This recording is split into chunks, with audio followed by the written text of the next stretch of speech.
Banana Breakdown here. Welcome back to our ongoing series on the Fate role-playing system. We've built your character sheet with aspects in episode 3 and kitted them out with skills and stunts in episode 4, but they're just sitting there gathering dust until you actually do something with them. Today, we're tackling the beating heart of Fate, the 4 actions and their outcomes. This is where all those carefully crafted aspects, skills and approaches finally get put to work. By the end of this video, you'll understand exactly what you can do in Fate, how the dice determine your success, and why, strangely enough, failing a roll might actually be the most interesting outcome possible. Let's start with the basics. In Fate, everything your character actively does falls into one of 4 actions: overcome, create an advantage, attack, or defend. That's it. 4 options. Not 40, not 400. Just 4. Coming from D&D, forget your actions, bonus actions, reactions, movement, free object interactions, and whatever else they've added since I last played. Fate keeps it refreshingly simple. The complexity comes from what you do with these actions, not from needing a spreadsheet to track them. To keep things consistent, let's imagine our characters have just walked into a tavern called the Drunken Goblin. There's a tense atmosphere, some suspicious-looking mercenaries in the corner, and the barkeep seems nervous.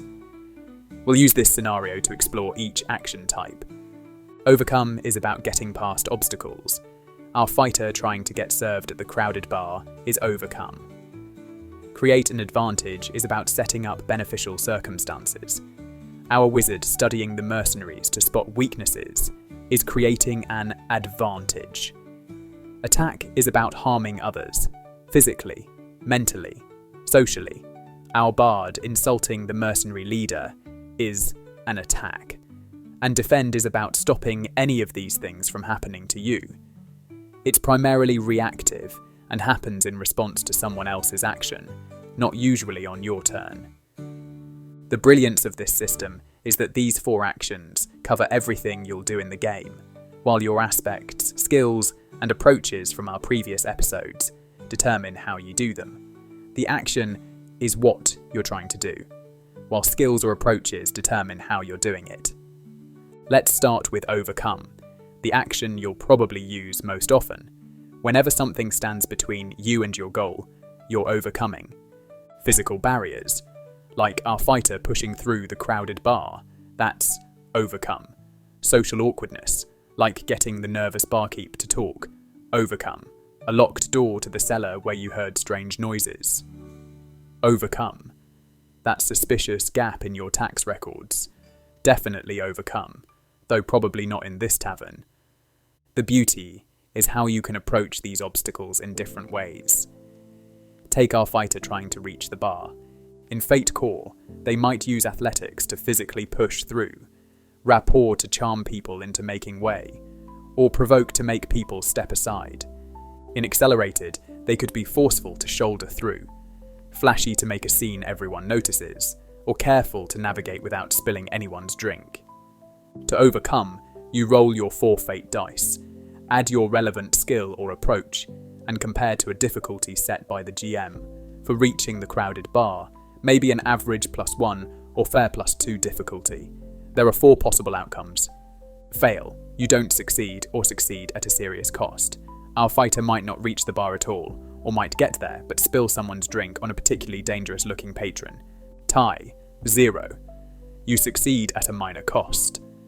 The fighter reaches the bar but is now being glared at by several annoyed patrons he pushed past.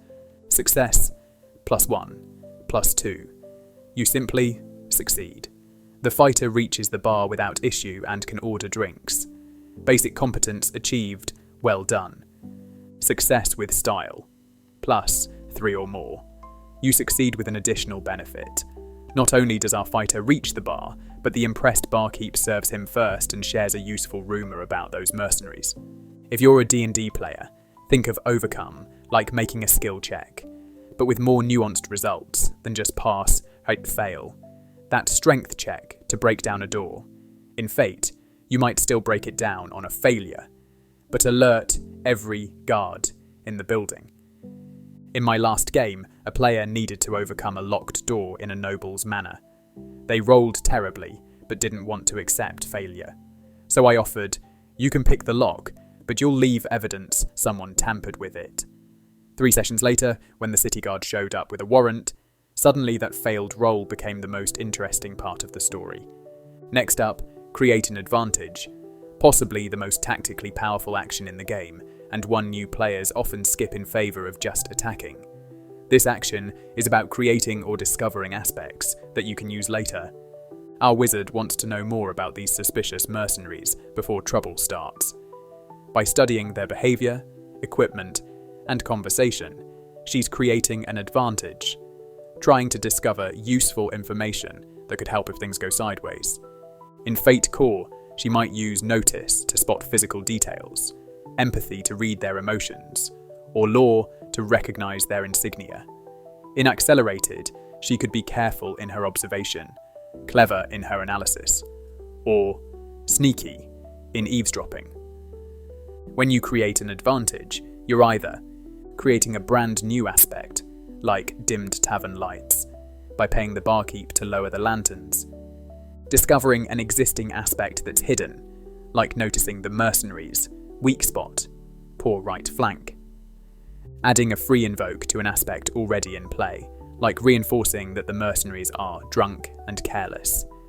Just like Overcome, you roll your dice and add your skill or approach. For our wizard, studying the mercenaries may be against a fair +2 difficulty. The outcomes work differently though. Fail. You either don't discover the aspect, or you create it, but your opponent gets the free invoke. Our wizard might fail to notice anything useful, or worse, make eye contact with the mercenary leader, who now realises she's watching them. Tie. You create the aspect, but only get a boost, a temporary one-time advantage that vanishes after use. The wizard notices they keep their right flank exposed, but the observation is fleeting as they shift positions. Success. You create the aspect, mercenaries' weak spot, poor right flank, and get 1 free invoke on it. Success with style. You create the aspect, and get 2 free invokes on it. Our wizard has thoroughly analysed their positioning and can exploit it multiple times. Remember those aspects we covered in episode 3. This is where they become mechanically powerful. Free invokes are like aspect invocations that don't cost fate points. They give you that same +2 bonus or re-roll, but without spending your precious fate point currency. Think of it as investing 1 roll to make later rolls more likely to succeed. Create enough advantages before the big confrontation, and you'll have a stack of free invokes ready when it really matters. The best part? These free invokes can be used by your allies too. Our wizard can spot the mercenary's weak flank, then point it out to the fighter for when trouble inevitably starts. It's team tactics in narrative form. Attack is exactly what it sounds like, trying to harm your opposition. But harm in Fate isn't just stabbing people with pointy objects. It's any attempt to impose your will that could remove someone from a conflict. Our bard has decided these mercenaries need to be taken down a peg. Rather than waiting for physical violence, he launches into a cutting insult about their recent failures, targeting the leader's reputation. This is every bit as much an attack as drawing a sword. For D&D players, this isn't just a charisma check to hurt someone's feelings. In Fate, a social attack follows the exact same mechanics as combat and can be just as devastating. The stress and consequences are social rather than physical, but the target can be taken out just as effectively. When you attack, you don't roll against a fixed difficulty. Instead, your target actively defends. Our bard rolls his provoke skill for the insult, while the mercenary leader rolls will to resist being provoked. If you succeed, you inflict stress equal to the difference between your rolls. We call this shifts.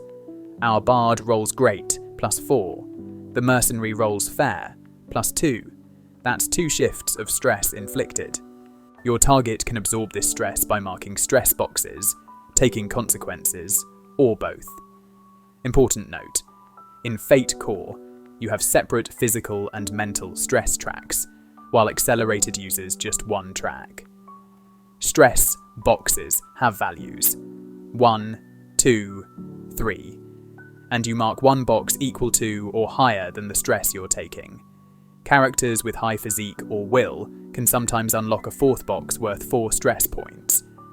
Consequences come in 3 levels. Mild, absorbs 2 stress. Moderate, absorbs 4 stress. And severe, absorbs 6 stress, and they create new aspects like humiliated in public or seething with rage. Remember that stress clears after the scene ends, but consequences linger much longer. If you tie with your attack, you don't inflict stress, but you do get a boost, a temporary advantage you can use on your next action. When you succeed with style on an attack, 3+ shifts, you deal the normal stress based on the shift difference, and then you have a choice. Either reduce that stress by 1 to gain a boost, or if you're willing to spend a fate point, you can add +2 extra stress instead. Most groups just take the boost without reducing damage, but technically, that's a house rule. The same mechanics apply whether you're causing a broken arm or broken pride. The mercenary leader might take the consequence, publicly mocked, which not only absorbs stress, but creates a new aspect that others can invoke. If your target can't absorb all the stress, they're taken out, removed from the scene on your terms. This doesn't have to mean death or knockout. Our mercenary leader might be so humiliated he storms out, or so enraged he throws the first punch, starting the physical conflict on your terms. And look at that. Our bard's social attack has successfully provoked the mercenary leader, who's now standing up with his hand on his sword. Things are about to get physical. Defend is your reactive action. What you do when someone tries to do something to you that you'd rather avoid. Unlike the other 3 actions, defend typically happens outside your turn in response to someone else's action. The mercenary leader, humiliated by our bard, has thrown a bottle at our rogue who happened to be standing nearby. When defending, you roll against the attacker's roll, not a fixed difficulty. The mercenary rolled a fair +2 attack with that bottle. Our rogue now rolls to defend, adding her athletics skill or quick approach. How you defend depends on your character and the situation. Against that bottle, our rogue might. In Fate. Core. Use athletics to duck or fight to parry it with a dagger. In Fate. Accelerated. Be quick to sidestep, careful to calculate its trajectory, or flashy to catch it and place it gently on a table. If you're expecting a lot of incoming attacks, you can use your turn to take a full defense action. This gives you a +2 bonus to all your defend rolls until your next action, useful when you're surrounded or facing a particularly dangerous opponent. The outcomes for defense have their own nuances. Fail, the attack succeeds, and you take the consequences. Our rogue takes the full stress from the bottle, either marking stress boxes or taking a consequence like glass-cut cheek. Tie. You prevent the stress, but the attacker gets a boost they can use on their next action. The bottle misses the rogue, but now the mercenary has a better position for his next attack. Success.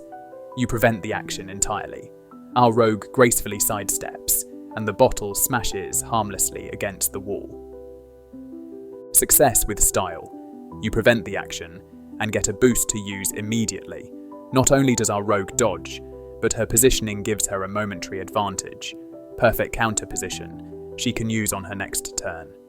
If you fail to defend, you'll need to absorb the stress through your stress track and consequences. Remember those stress boxes on your character sheet.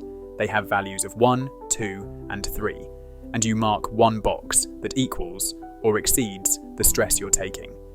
Consequences absorb more stress. Mild, 2, moderate, 4, and severe, 6, but create lasting aspects on your character.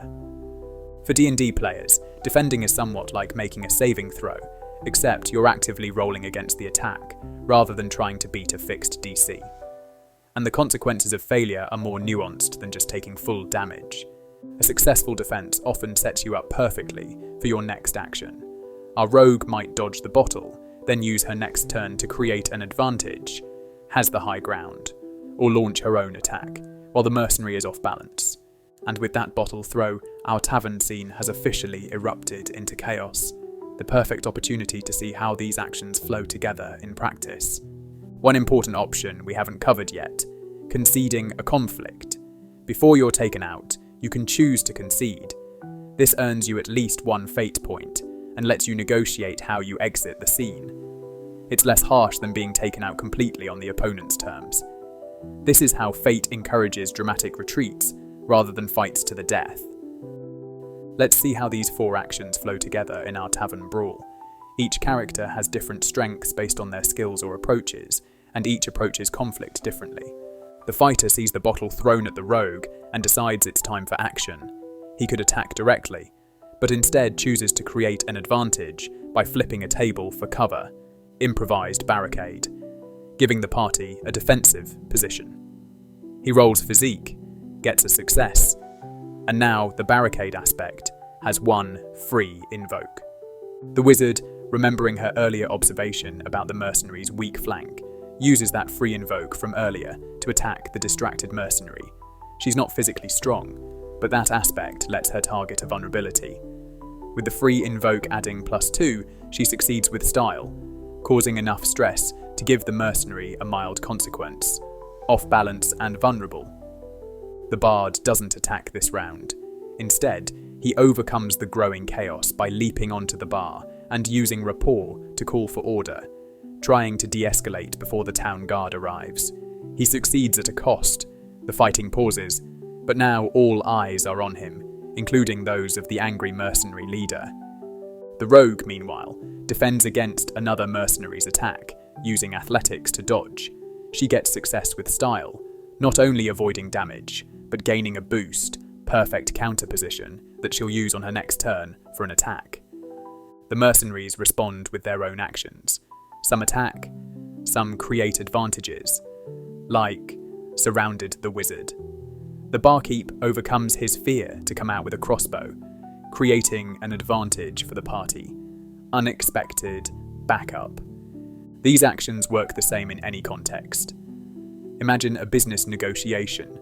Overcome to get past the secretary into the meeting. Create an advantage by researching the client's interests beforehand. Attack their initial offer with pointed questions. Defend against their attempts to rush you into a decision or an investigation. Overcome to gain access to the crime scene. Create an advantage by carefully analysing blood patterns. Attack the suspect's alibi during questioning. Defend against misleading information from a false witness. Not sure which action to use? Here's a simple guide. If something's in your way, overcome. If you need a future advantage, create an advantage. If you want to harm or remove opposition, attack. If something harmful is coming at you, defend. The beauty of Fate is how these 4 simple actions create complex, engaging scenes when combined with aspects, skills, and narrative positioning. Before we wrap up, let's cover the most common mistakes I see Fate players make with these actions, starting with the biggest offenders. Mistake number 1, the attack-only syndrome. Many new players, especially those from combat-heavy systems, just attack like they're playing a video game. That's like trying to win at chess by moving only your pawns. In Fate, creating advantages first almost always leads to more successful attacks later. Mistake number 2, forgetting success at a cost. When players fail a roll, many GMs just say, "You fail," and move on. But Fate is built around succeeding at a cost, as an option on failure. It's not there to punish players. It's there to keep the story moving while adding complications. In combat, you hit him, but your weapon gets stuck. In social, you convince her, but she'll expect a favour later. In exploration, you climb the wall, but make enough noise to alert the guards. Mistake number 3, action analysis, paralysis. Players sometimes freeze up, trying to decide which skill to use, or how to frame their action.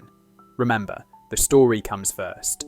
Describe what you want to do, and your GM will help determine which action type it is. If you're coming from D&D, don't think I want to roll intimidation. Instead, think I want to scare this guard into letting us pass. And let the GM decide if that's an overcome or an attack or something else. Mistake number 4. Creating weak advantages. Aspects like, "I studied him," or "the room is dark," aren't very useful. Create advantages that suggest how they can be used. Exploitable fear of fire, or shadows perfect for ambush. For GMs running Fate, encourage players to create advantages before attacking. Always offer success at a cost for failed rolls. Use NPC actions to demonstrate tactical combinations. Remember that defend is an active, not passive action. Vary the pace by using different action types for challenges. The best Fate games flow between all 4 action types naturally. Create advantages to set up attacks. Overcome obstacles to position yourself better. Defend to weather attacks until you can counter effectively. Mix it up for the most engaging sessions. Final tip: match your preferred actions to your character concept. A thoughtful scholar might create advantages through analysis. A bold swashbuckler might favour direct attacks. A cautious bodyguard might excel at defend actions. Let your character's nature guide their approach to problems. And there you have it. The 4 actions of Fate and how they drive everything that happens at your game table. Overcome, create an advantage, attack, and defend. 4 simple choices that create endless storytelling possibilities. Now you can see how everything fits together. Your aspects from episode 3 give you narrative permission and mechanical benefits when invoked. Your skills and stunts from episode 4 determine how effective you are at these 4 actions. And the actions themselves determine how you interact with the world and change the story. If you only remember 3 things from this video: every action in Fate falls into one of 4 categories, each with different outcomes. Creating advantages before attacking is almost always the optimal strategy. Failure can often be more interesting than success if you embrace success at a cost. Whether you're playing Fate Core with its specific skills or Fate Accelerated with its approaches, these 4 actions work exactly the same way. The system's consistency is what makes it both simple to learn and deep to master. Now I'm curious, which of these 4 actions does your group use most often? Do you have a table full of advantage creators, or are you all about those direct attacks? Drop a comment below. Your answer reveals a lot about your group's playstyle. Also, share your best success at a cost story. I'd love to hear how a failed roll turned into the most interesting part of your game. Until next time, remember, in Fate, the story is always more important than the numbers. If this helped demystify Fate's action system, a quick like or subscribe would be lovely. Or don't. It's your role. Banana Breakdown, out.